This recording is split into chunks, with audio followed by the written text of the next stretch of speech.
আওয়ামী লীগের রাজনৈতিক প্রতিহিংসার শিকার হয়ে বেগম খালেদা জিয়া মৃত্যুর সাথে পাঞ্জা লড়ছেন বলে অভিযোগ করেছেন বিএনপির সিনিয়র নেতারা।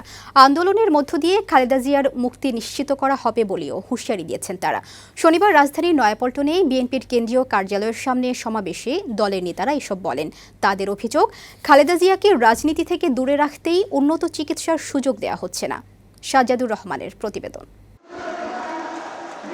গত বছরের ২৮ অক্টোবরের পর শনিবার রাজধানী নয়াপল্টনে আবারও নেতাকর্মীদের বড় জমায়েত ঘটালো বিএনপি। হাসপাতালে চিকিৎসাধীন বেগম খালেদা জিয়ার মুক্তির দাবিকে সামনে রেখে এদিন সরব উপস্থিতি ছিল ঢাকার বিভিন্ন ইউনিটের নেতাকর্মীদের।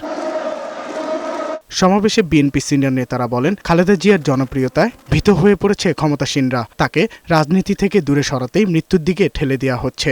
যেখানে অন্যায় আইনে পরিণত হয় সেখানে প্রতিরোধ অনিবার্য। আসল অভিযোগ হলো বেগম খালেদা জিয়া জনপ্রিয়। চিকিৎসা শুধু মৌলিক অধিকার না, এটা একটা মানবিক অধিকার। একটা মানুষ বিনা চিকিৎসায় দ্রুত মৃত্যুর দিকে এগিয়ে যাচ্ছে। নেতারা বলেন, ক্ষমতায় থাকতেই ভারতের সাথে দেশবিরোধী চুক্তি করছে আওয়ামী লীগ। বিএনপি ভারত বিদ্বেষী নয়, বরং দেশের স্বার্থ রক্ষায় সোচ্চার। আজকে আমরা ভারত বিদ্বেষী নই, আমরা আমাদের দেশের পক্ষে।